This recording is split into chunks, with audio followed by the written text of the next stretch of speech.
예, 클라우드 교회 주일 예배에 나오신 여러분들을 주님의 이름으로 다시 한 번 더 환영하고 축복합니다. 클라우드 예배에 함께 하시는 분들은 또 함께 예배 드리기 원하시는 분들은 홈페이지 참고하셔서 교회에 대한 여러 가지 안내사항 참고하시고요. 또 등록하기를 원하시는 분은 연락 주시기 바랍니다. 코로나 때문에 우리가 온라인으로만 이렇게 만남을 가지고 있지만 언젠가는 또 얼굴을 맞대고 예배 드릴 수 있는 그런 시간들이 올 수 있을 것 같습니다.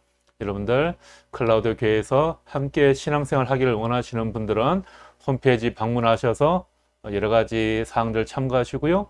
또 홈페이지에 들어가 보시면 페이스북도 연결이 되어 있습니다. 함께 하셔서 교회에 대한 상황과 또 소그룹 공동체 그리고 온라인 헌금에 대한 안내들이 있으니까 여러분들 방문하셔서 그렇게 하시면 될 것 같고요. 예, 주일 예배와 새벽 묵상은 유튜브를 통해서 라이브 방송을 하고 있습니다. 주변에 하나님을 소개하고 싶은 분들이 계시면 초대하실 수 있습니다. 늘 말씀드리죠. 클라우드 교회 전도는 링크를 공유하는 겁니다. 일주일에 한 명 이상, 한 명 이상에게 링크를 꼭 공유해 주시면 좋을 것 같습니다. 예, 여러분 사순절 첫 번째 주일을 보내고 있습니다. 40일간의 사순절 챌린지 여러분들 잘하고 계시나요? 여러분들 이거 잘하고 계시죠? 예, 보이십니까? 예, 오늘 지난 수요일부터 시작됐으니까 월, 수, 목, 금, 토 4개의 스티커가 이렇게 붙어 있어야 합니다. 여러분 참고하셔서 하시면 좋을 것 같고요. 예, 성경 읽기, 기도, 십자가 묵상 매일 아침마다 제가 올리고 있고요. 십자가 묵상은 주일에도 빠지지 않습니다. 주일에도 링크 공유되어 있으니까 여러분들 꼭 참고하시고 한 끼 금식, 미디어 금식 그건 요일마다 다르죠. 여러분들 참고하시면 될 것 같고요. 운동, 여러분 운동도 중요합니다. 제가 지난 겨울에 추워지고 또 설명절 보내면서 몸무게가 많이 늘었더라고요. 저도 최소한 한 5kg 정도는 감량을 해야 되는데 예, 여러분들 이렇게 건강을 위해서 운동 열심히 하시고요. 그리고 여러분들 사순절 십자가 화분 잘 키우고 계시죠? 나누어 드린 것들 사진 제가 받아서 보고 있는데 예, 이렇게 예쁘게 십자가 화분 만들어 두었습니다. 아침 저녁으로 물을 주면서 자라난 싹에게 말도 건네고 기도도 하시고 하시기 바랍니다. 예, 먼지만한 이 씨에서 싹이 나는 것처럼 사순절은 새로운 생명을 소망하는 시간입니다. 예, 이 그림들은 저희 집에서 키우고 있는 화분인데요. 이렇게 싹이 지금 잘 나고 있습니다. 여러분들 가정에도 이렇게 싹이 잘 나고 있죠? 이렇게 싹이 잘 나고 계실 줄 믿습니다. 그런데 이게 보니까 열흘 정도, 2주 정도까지는 자라는 모습이 쑥쑥쑥 자라는 모습이 계속해서 잘 보여요. 그래서 막 신기한데 한 2주가 지나가면 잘 자라는 모습이 보이지 않습니다. 대신 이파리가 넓어지고요. 줄기가 굵어지면서 지금 이파리가 2개죠. 이게 4개, 6개 이렇게 번식을 해 나가기 시작합니다. 그리고 한 2주가 지나면 얘들이 위로 자라는 식물이 아니고 땅으로 퍼지는 식물입니다. 그래서 얘들이 막 고개도 숙이고요. 막 땅으로 향해요. 누워요. 그러면 얘들이 시드는 건가 죽는 건가 너무 걱정하지 마시고요. 원래 땅으로 퍼지는 식물이라 그런 거니까 그냥 잘 이제 봄이라 햇볕도 좋고 하니까 그렇게 햇볕을 잘 쐬어 주시면 아마 이 식물들이 잘 자라게 될 것 같습니다. 그래서 부활주일쯤에 꽃이 피면 제일 좋을 것 같은데 부활주일까지 꽃이 필지는 모르겠습니다. 아무튼 여러분들 가정에서 화분 또 잘 관리하시면 좋을 것 같습니다. 그래서 부활에 꽃이 예쁘게 피는 그런 새 생명의 소망을 우리가 함께 누려 나갈 수 있게 되기를 바라겠습니다. 오늘 이 시간 우리가 함께 은혜 나눌 말씀은 호세아 3장 1절에서 3절까지의 말씀입니다. 주님께서 나에게 또 말씀하셨다. 너는 다시 가서 다른 남자의 사랑을 받고 음녀가 된 그 여인을 사랑하여라. 이스라엘 자손이 다른 신들에게로 돌아가서 금포도를 넣은 빵을 좋아하더라도 나 주가 그들을 사랑하는 것처럼 너도 그 여인을 사랑하여라. 그래서 나는 은 15세겔과 보리 한 호멜 반을 가지고 가서 그 여인을 사서 데리고 왔다. 나는 그 여인에게 말하였다. 당신은 많은 날을 나와 함께 살면서 창녀가 되지도 말고 다른 남자와 관계를 맺지도 말고 나를 기다리시오. 그동안 나도 당신을 기다리겠소. 아멘.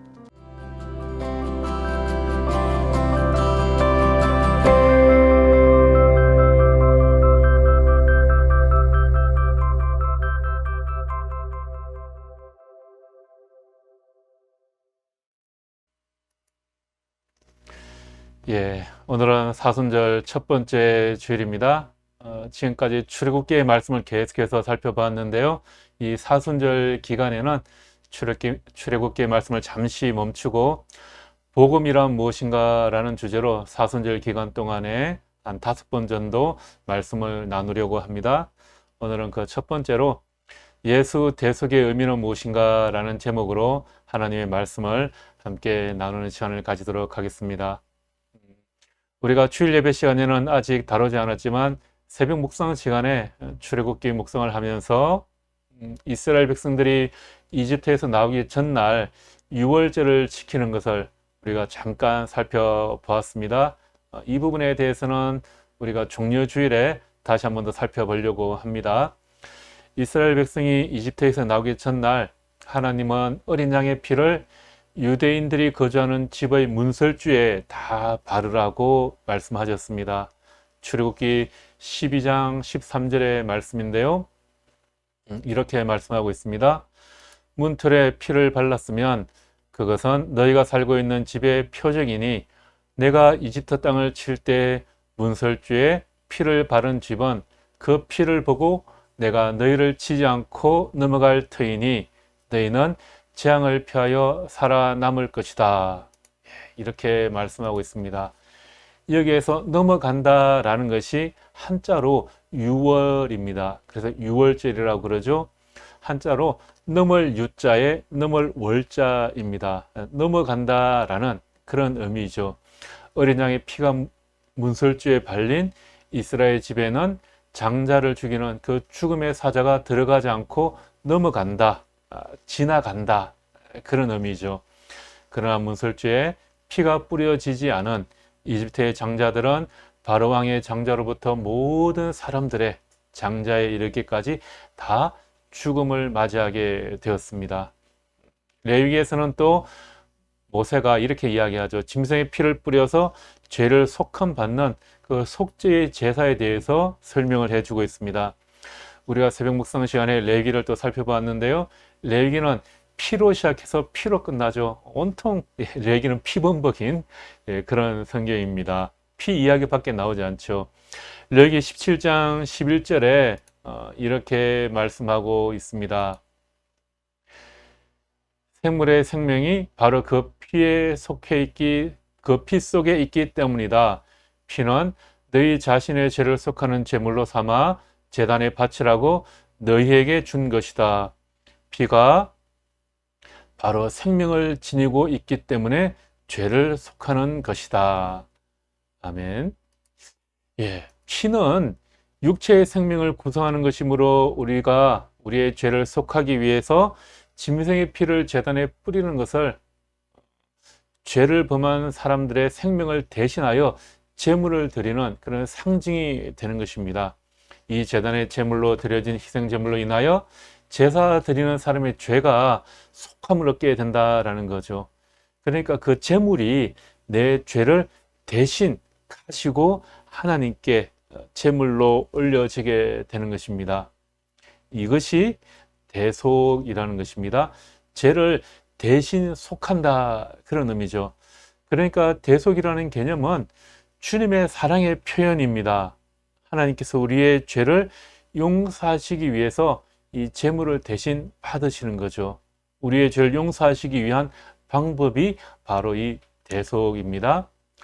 오늘 우리가 읽은 말씀에 우리를 향하신 하나님의 사랑이 그렇게 비유적으로 담겨 있습니다. 기원전 750년경에 이스라엘의 왕은 여로보암 2세였습니다. 이 시기는 이스라엘이 평화와 번영을 누리는 시기입니다. 그런데 이 여로보암이 죽고 나서 호세아 선지자가 예언하던 15년 동안 왕이 6명이나 바뀌는 그런 아주 혼란한 정국이 야기되었습니다. 이 틈을 타서 이웃나라 아시리아는 이스라엘을 호시탐탐 엿보게 되죠. 이런 혼란한 정국 가운데 이스라엘 백성들은 하나님을 버리고 이방 신들을 섬기기 시작합니다. 자, 이스라엘 백성들이 가나안 땅으로 들어와 농사를 짓게 되면서 비를 내려주고 땅의 생산력과 가축의 번식을 주관하는 신으로 알려진 이 바알을 섬기는 것이 너무나도 당연해진 것입니다. 이렇게 백성들이 혼란하고 우상숭배에 빠져 있는 시기에 하나님께서 호세아 선지자를 부르십니다. 하나님께서 호세아에게 오늘 본문에서 하신 말씀을 하는 그 배경이 되는 1장과 2장 말씀을 좀 먼저 간략하게 제가 설명을 드리도록 하겠습니다. 앞에서 말씀드린 그 혼란한 전국에 이스라엘 백성들이 우상 숭배에 빠져 있을 때 하나님께서 호세아를 선지자로 불러서 제일 먼저 명령하신 것이 뭐냐 하면 호세아대로 장가를 가라는 것입니다. 하나님께서 호세아를 부르시죠. 호세아야, 호세아야, 너 장가 가고 싶지? 벌써 나이도 많이 되었잖아. 이제 노총각 소리 들을 거니까 야, 얼굴도 잘생기고 능력도 있는 놈이 왜 아직까지 여자친구 하나 없냐? 그러면서 하나님께서 호세아에게 소개팅을 해 주시겠다는 겁니다. 자, 여러분, 하나님께서 소개를 해 주시겠다고 하면 가문, 학벌, 얼굴 뭐 아무것도 보지 않고 오케이 하겠죠. 그래도 그래도 볼 건 봐야겠다라고 표정을 짓는 분들이 계실 것 같아요. 예, 온라인으로 예배드려서 서로 얼굴은 안 보이지만 분명히 그런 표정을 짓는 분들이 계실 것 같습니다. 아무튼 이렇게 해서 하나님께서는 호세아에게 고멜이라는 여자와 결혼을 하게 하십니다. 그런데 여기에서 또 우리가 고멜이라는 여자가 어떤 사람인가 좀 알아보아야겠죠. 하나님께서 선택하셔서 선지자 호세아에게 아내로 삼게 해 주겠다라고 이야기하셨으니 하나님께서 직접 선택해서 선지자 호세아에게 소개를 해 줄 정도니 특별한 예인이 아니겠습니까? 무엇인가 특별한 것이 있었겠죠. 예, 고멜은 정말 특별한 예인이었습니다. 그런데 물론 좋은 쪽으로 특별한 것이 아니라 아주 나쁜 쪽으로 특별한 예인이었습니다. 고멜을 설명하는데 음란한 여인, 이렇게 고멜에 대해서 설명을 하고 있습니다. 음란한 여인이 어떤 여인인가, 추석서를 찾아보니까 여러 가지 해석이 있지만 뭐 한 가지 우리가 알 수 있는 것은 정숙한 여인은 아니었다, 그런 것을 알 수 있어요. 한창 잘 노는 여인이다, 밤문화를 많이 즐기는 여인이었다, 뭐 우리가 그 정도 생각해 보면 좋을 것 같습니다. 그런데 하나님께서 가라고 하시니까 호세아는 어쩔 수 없이 그녀에게 찾아가서 청혼을 하게 됩니다. 마치 남산골 생님같이 생긴 이 남자가 찾아와서 청혼을 하니까 이 고멜이 어처구니가 없었겠죠. 고멜 스타일이 아닙니다. 그런데 이 호세아가 야, 하나님의 명령이야, 하나님이 너에게 가서 결혼을 하라고 시켜줬어, 그렇게 계속 우기니까 이 고멜도 그래, 이것이 인생이려니 하고 호세아와 결혼을 하게 되죠. 한동안 두 사람의 결혼 생활은 별 문제 없이 잘 지내게 되었습니다. 아들 둘, 딸 하나를 놓고 그럭저럭 안정된 가정을 꾸려 나가게 됩니다. 그런데 아이들이 좀 자라고 나서 가정에 불화가 생기게 되죠. 집에서 밥하고 빨래하고 아이들만 키우고 있으려고 하니까 이 고멜의 몸이 너무나도 근질근질해지기 시작했나 봅니다. 한때 밤문화를 휘어잡던 그런 사람이었는데 지금 이렇게 집안에만 틀어박혀 있으려고 하니까 좀이 쏘시는 거죠. 자기의 옛 버릇을 버리지 못하고 다시 옛 문화에 대한 향수가 그리워져서 다시 바람이 나기 시작하는 겁니다. 그렇게 호세아를 버리고 이 고멜은 옛날에 사귀던 남자를 따라 떠나버리게 됩니다. 자, 여러분, 고멜이 집을 떠나버리자 호세아의 가정이 어떻게 되었습니까? 이 호세아가 어린 아이들을 손수 먹이며 키워야 했을 겁니다. 그래서인지 모르지만 호세아를 끝까지 읽어가다 보면 이 빵 굽는 이야기가 상당히 많이 등장합니다. 아내가 집을 버리고 달아나자 아이들을 위해서 직접 이 호세아가 빵을 구워야 했기 때문에 그런 건지 모르겠지만 아무튼 이 빵 굽는 비유가 많이 나옵니다. 자, 어찌됐든 간에 자신의 신세를 한탄하며 그렇게 하루하루를 한숨으로 살아가고 있는 호세아를 하나님께서 다시 부르시는 장면이 바로 오늘 3장 말씀입니다. 호세아야, 호세아야, 하나님께서 호세아를 다시 부르십니다. 아마 호세아는 이런 하나님의 부르심에 이제 대답조차 하기 싫어졌을 것 같습니다. 그렇죠, 여러분. 하나님의 명령을 따라서 하기 싫은 결혼을 억지로 했는데 하나님께서 중매해준 여자가 도망을 가버렸으니까 하나님이 얼마나 미웠겠습니까? 하나님께서 결혼하라고 해서 했는데 이게 지금 무슨 꼴입니까? 그렇게 하나님께 하소연을 했겠죠. 그런데 하나님께서 또 한 번 호세아에게 복장 터지는 소리를 하십니다. 무슨 말씀을 하시나요? 호세아야, 너는 가서 저 바람난 고멜을 데리고 와서 다시 사랑해라.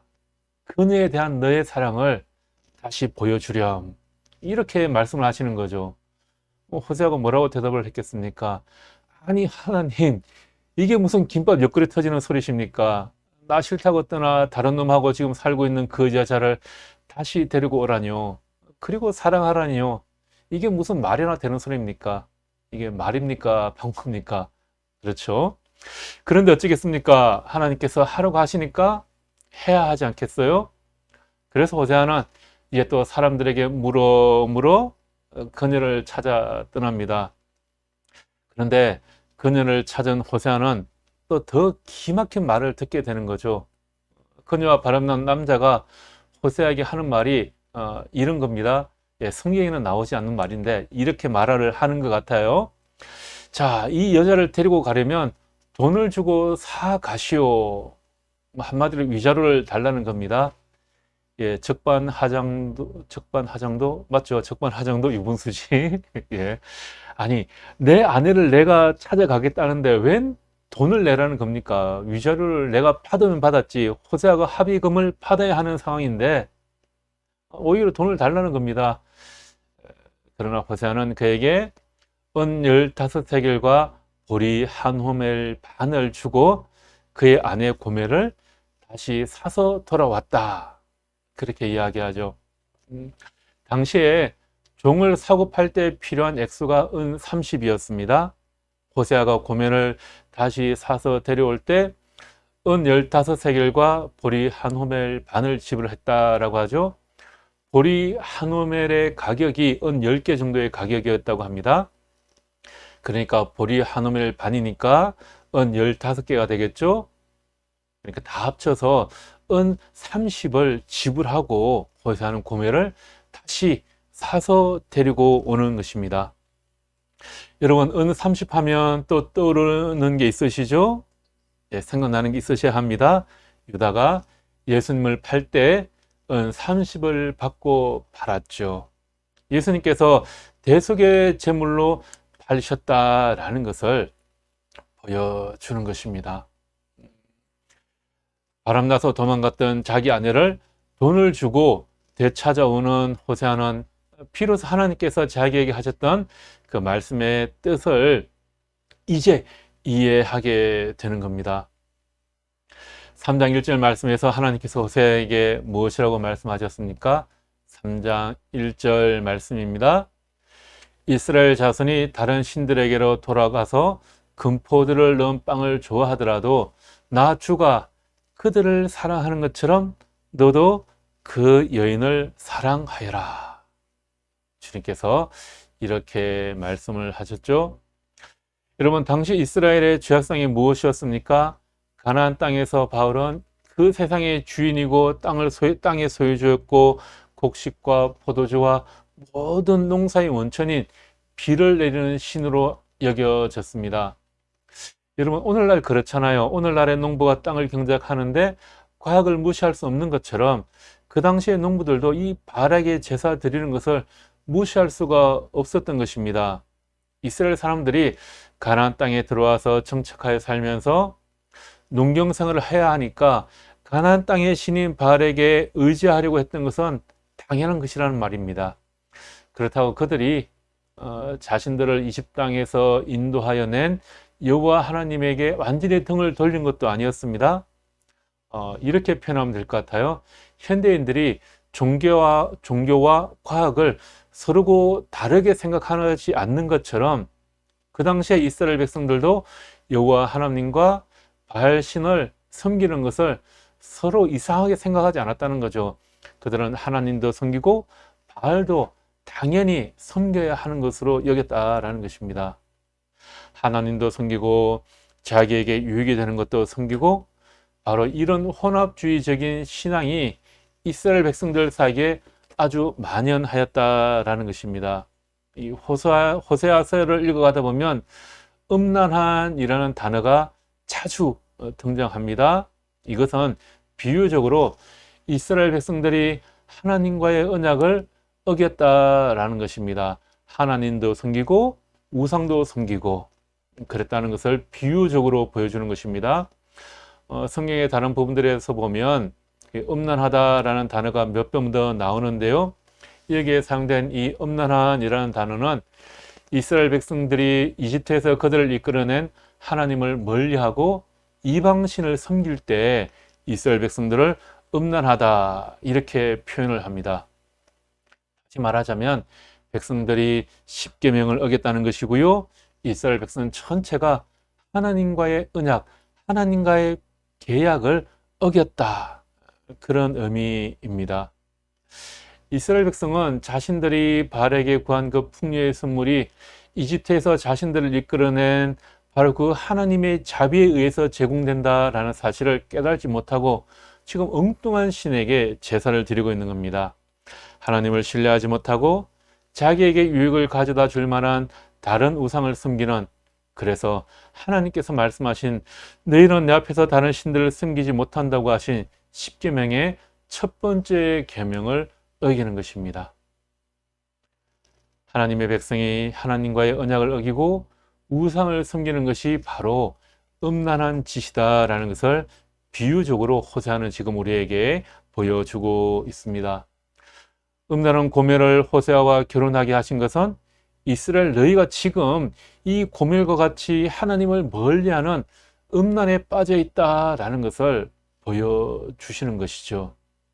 그런데 이스라엘 백성 너희가 이렇게 나를 떠나 있지만 나는 여전히 너희를 사랑하고 있다.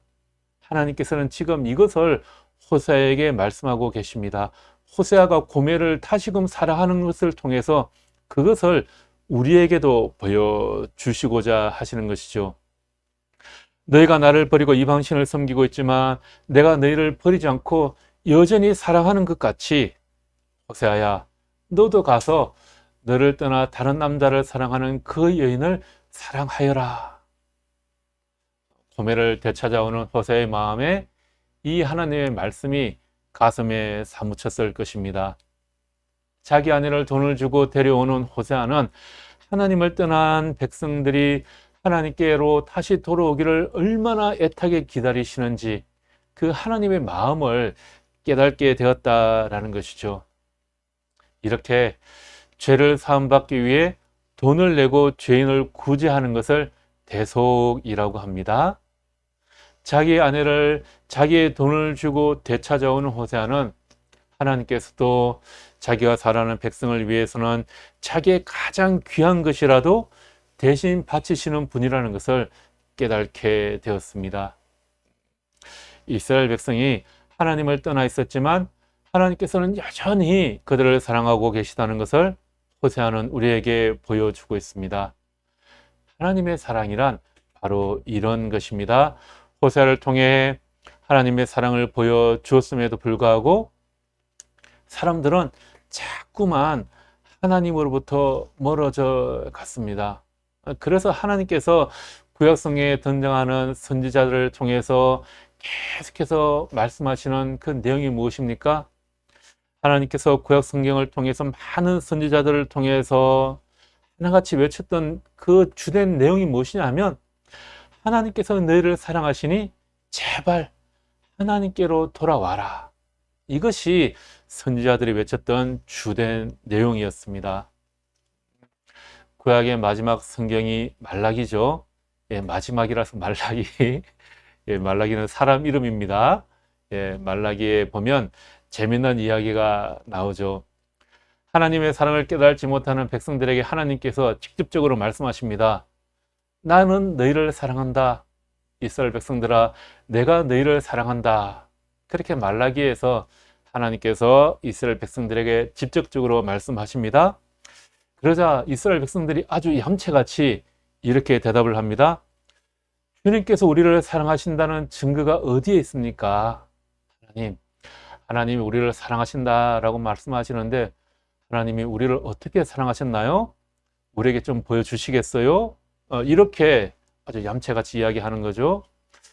이 질문에 하나님께서도 어떻게 내가 너희를 사랑했다라고 제대로 말씀하지 못하시고 얼버무리고 마십니다.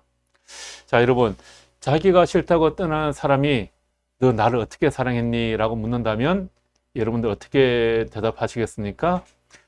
야, 내가 너한테 명품백도 사주고 기념일 다 챙겨주고 할 것 다 했는데, 예, 이런 말 100번 해도 이것이 사랑한다는 증거는 되지 못합니다. 하나님께서 도대체 우리를 어떻게 사랑하셨습니까? 이 질문에 말문이 막히셨던 하나님께서는 그의 몸으로 우리에게 그 사랑을 직접 보여주셨습니다. 바로 예수님을 우리에게 보내주신 것입니다. 자기 아들을 아낌없이 보내주시는 사랑, 자신의 피조물인 우리를 위해, 자신을 떠나 죄악에 빠져 사는 우리를 위해 하나님께서는 예수님을 십자가에 못 박히도록 내어주셨다라는 것입니다. 그 사랑이 우리를 구원하여 주셨습니다. 말라기서가 구약 성경의 마지막 성경인데, 이것을 끝으로 예수님께서 오시기까지 약 400년 동안 하나님께서 이스라엘 백성들에게 어떤 말씀을 하셨는지 기록이 없습니다. 그러니까 신약과 구약 사이에 약 400년간의 공백기가 생긴 거죠. 그리고 400년 후에 하나님께서 우리를 사랑하신다는 증거로 그의 아들 예수님을 보내주십니다. 그리고 우리 모두의 죄를 대속하시기 위해 예수님이 십자가에 달리시게 되시죠. 이 얼마나 놀라운 사랑입니까? 우리의 죄로 말미암아 죽을 수밖에 없었는데, 우리의 노력과 우리의 힘으로는 도저히 이 죽음의 그늘에서 벗어날 수가 없었는데, 예수님께서 우리의 죄를 다 짊어지시고 우리를 대신하여 십자가에 달려 돌아가셨다라는 것입니다. 이 얼마나 거룩한 대속의 사랑입니까? 호세아와 고멜의 이야기를 통하여 하나님께서 우리를 얼마나 사랑하셨는지를 이렇게 비유적으로 보여주고 계시는 것입니다. 도저히 자기 힘으로는 죄의 값을 갚을 수 없는 우리를 긍휼히 여기사 그 죄의 값을 예수님에게 전가하셨습니다. 이것이 하나님의 사랑입니다. 우리의 모든 죄값을 예수 그리스도의 십자가의 피로 대신 갚으시는 하나님의 사랑. 이 거룩한 사랑이 우리를 구속하시는 사랑입니다. 이것이 바로 기쁜 소식, 바로 복음입니다. 로마서 3장 24절에 이렇게 말씀을 하고 있습니다. 그러나 사람은 그리스도 예수 안에서 얻은 구원으로 말미암아 하나님의 은혜로 값없이 의롭다는 선고를 받습니다. 아멘.